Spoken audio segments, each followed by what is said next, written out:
আমাদের এই সুযোগটি রয়েছে একটা তৃতীয় রাজনৈতিক ধারা তুলে ধরা, সেখানে একটি তৃতীয় রাজনৈতিক জোট বিএনপি জামাতের যেই অবস্থা আমরা দেখছি সেটার বাইরে যে করা সেটা সুযোগটা রয়েছে। আমরা চিন্তা করব যে আমরা কোন দিকে গেলে দেশের জন্য ভালো হবে, দেশের ভবিষ্যৎ রাজনীতির জন্য ভালো হবে, আমাদের দলের জন্য কোনটা ভালো হবে এবং সার্বিকভাবে জনগণ কোনটা গ্রহণ করবে। এখন দেখুন, যেটি একটু আগে রাশেদ ভাই বলছিলেন যে জাতীয় সরকারের একটা কনসেপ্টের কথা উনি বলছিলেন, এই জাতীয় সরকার কনসেপ্টটা আমরা মনে করি যে খুবই ভবিষ্যতে এটা যদি হয় এটা দেশের জন্য অত্যন্ত ক্ষতিকর একটা জিনিস হবে। কেন ক্ষতিকর হবে?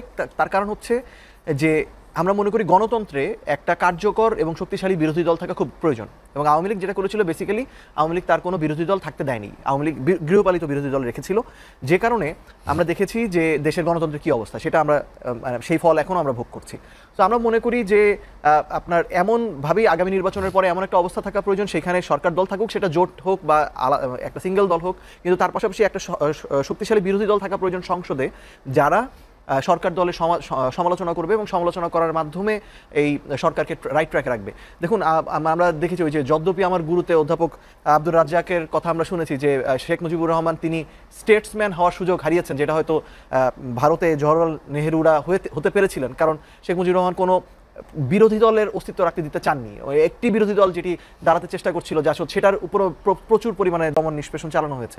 এখন যদি আগামী সরকারে যদি সবাই মিলে একটা সরকার হয়, তাহলে তো আসলে এই সরকারের সমালোচনা করা, সরকারের ভুল ত্রুটি দেখার কেউ থাকবে না, এবং সেটা আসলে নতুন করে আরেক ধরনের একটা একনায়কতান্ত্রিক দেশ বা একনায়কতান্ত্রিক সিস্টেম চালু করতে পারে বলে আমরা মনে করি। সেই কারণে আমরা শুরু থেকে এই জাতীয় সরকার, মানে ডেমোক্রেটিক্যালি ইলেকশন হওয়ার পরে জাতীয় সরকার হওয়ার প্রয়োজন নেই।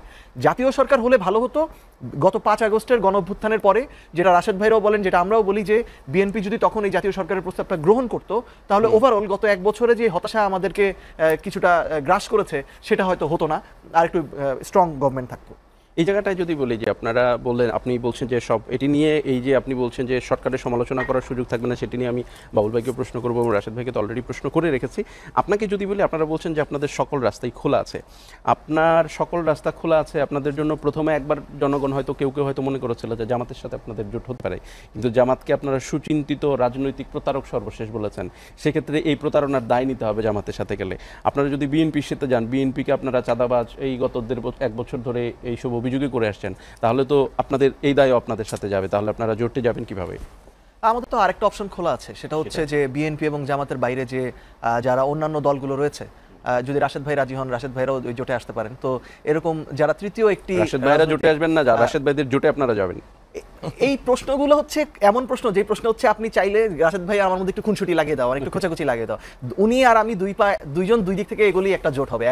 এখন এই আলাপ যদি যাই যে এটাকে রাশেদ ভাই কিনা নাকি মানে এই আলোচনাটা আসলে কোনো, আমার মনে হয় রাশেদ ভাইয়ের একটা লম্বা সময় ধরে আন্দোলন করে আসছে, রাজনৈতিক একটা পরিবার। রাশেদ ভাইদের নিবন্ধন আছে, আপনাদের এখন নিবন্ধন নাই। রাশেদ ভাইদের মার্কা আছে, আপনাদের এখনো কোনো মার্কা নাই। আপনি ওই আলাপে যেহেতু ঢুকছেন, এখন শোনেন, এই রাশেদ ভাইদের নিবন্ধন আছে, এনসিপির নিবন্ধন নাই, কিন্তু এখন আপনি যদি বলেন যে এনসিপির প্রতীক নাই, এনসিপির নিবন্ধন এখনো ফর্মালি প্রজ্ঞাপনটা আসে নাই, তার কারণ হচ্ছে প্রতীক সংক্রান্ত জটিলতার কারণে। এনসিপির নিবন্ধন অলরেডি এটা ডান এন্ড ডাস্টেড, এটা নিয়ে কোনো সমস্যা নেই। কিন্তু ধরুন রাশেদ ভাই যে 2018 সালে যে কোটা আন্দোলন করেছিলেন, ওই কোটা আন্দোলন উনি ঢাকা বিশ্ববিদ্যালয়ে করেছেন, আমি আমার বিশ্ববিদ্যালয় জাহাঙ্গীরনগরে করেছি। ওনার দলের যে সম্ভবত উচ্চতর পরিষদের সদস্য শাকিলুজ্জামান, তিনি জাহাঙ্গীরনগরে যে আন্দোলন করেছেন ওনার সাথে আন্দোলন করেছি, এবং ওই শাকিলুজ্জামান যখন ওই ক্যাম্পাসে ছাত্রলীগের কাছে আটক ছিলেন, ওই আটক তাকে আমরা উদ্ধার করেছি। ওই যখন কোটা আন্দোলন নেতৃত্বকে খুঁজে পাওয়া যায়নি, তখন আমরা ছাত্রলীগের হামলার প্রতিবাদে আন্দোলন করেছি। সো ওনারা ঢাকা বিশ্ববিদ্যালয় ক্যাম্পাস সেন্টারে থাকার কিছু বেনিফিট পেয়েছেন, দল গঠন করেছেন। আমাদের কাছে এই প্রস্তাব এবং সুযোগও ছিল এই দলে যুক্ত হওয়ার, সেটা আমরা হইনি। তো ওই পলিটিক্যাল সিনিয়রিটির হিসাব নিকাশ আসলে এখানে ম্যাটার করে না, মানে ওই আলাপে আমি যেতেই চাচ্ছি না। কারণ জোট যখন করব, বিএনপি যদি বলে যে তোমরা ছোট ছোট দলগুলো আসো আমাদের সাথে, ওইটা বললে ওইটা রাশেদ ভাইরও ওই জোটে যাওয়া, একটু আগে উনি ওইটাই বোঝালেন যে ছোট বলে অবজ্ঞা করার কিছু না, আর বয়স বলেও অবজ্ঞা, মানে বয়সের হিসাব করলে তো জামাতে ইসলামী বাংলাদেশের সবচেয়ে সিনিয়র পলিটিক্যাল পার্টি। তো যাই হোক, মূল বিষয় যেটি হচ্ছে যে আমাদের এই সুযোগটি রয়েছে একটা তৃতীয় রাজনৈতিক ধারা তুলে ধরা, সেখানে একটি তৃতীয় রাজনৈতিক জোট বিএনপি জামাতের যেই অবস্থা আমরা দেখছি সেটার বাইরে যে করা সেটা সুযোগটা রয়েছে। এর বাইরে এখন আমাদের দলীয় কিছু বিষয় দেখতে হবে, সেটা হচ্ছে যে কারা এমন রাজনীতি করছে, কোন আদর্শের রাজনীতি করছে, সেটা ভবিষ্যৎ বাংলাদেশকে কোন দিকে নিয়ে যাবে সেটা একটা দেখার বিষয় রয়েছে। জুলাইয়ের যে আকাঙ্ক্ষাগুলো রয়েছে, এখন ধরুন হতে পারে যেমন আমরা এখন দেখি বিএনপি এবং জামাত একেবারে মোটামুটি মুখোমুখি অবস্থান, তারা দুই দলের একেবারে চাচাছোলা সমালোচনা করছেন, কিন্তু তারা 20 বছরের বেশি জোটে ছিলেন। দুই দল প্র্যাকটিক্যালি কিছু চিন্তা করেছিল যে তাদের কিছু বেনিফিট আছে। এখন আমরা যদি এইটা বিবেচনায় আনি যে জুলাইয়ের যে সংস্কারগুলো, রাষ্ট্র কাঠামোর আমূল সংস্কার করার আমরা যে প্রয়োজনীয়তা বোধ করছি, সেটা এনশিওর আমরা কিভাবে করব, সেটা কি আমরা আসলে কোনো দলের সাথে যে, সেটা বিএনপি জামাতের সাথে যে হবে, নাকি আমরা তৃতীয় একটা ফোর্স হিসেবে থাকলে বেটার হবে, এটা একটা আলোচনার জায়গা থাকবে। আরেকটা জায়গা থাকবে ধরুন মানে সেটা একটা বিবেচনার বিষয় হচ্ছে যে আপনি সংসদে যে বা সংসদে বড় সংখ্যক আসন নিয়ে যে আপনি দেশের পুনর্গঠনে বেশি ভূমিকা রাখতে পারবেন, আর আপনি বাইরে থেকে একটা বিরোধী দল, সেটা সংসদের ভিতরে ছোট অবস্থান নিয়ে, ছোট সংখ্যক আসন নিয়ে, অথবা বাইরে সংসদের বাইরে রাজপথে অবস্থান নিয়ে, কোন ক্ষেত্রে আপনি দেশের পুনর্গঠনে বেটার অবস্থান নিতে পারবেন, এইগুলো আমাদের বিচার বিবেচনায় থাকবে। বিচার বিবেচনা করে আমাদের জন্য যেটা দল এবং দেশের জন্য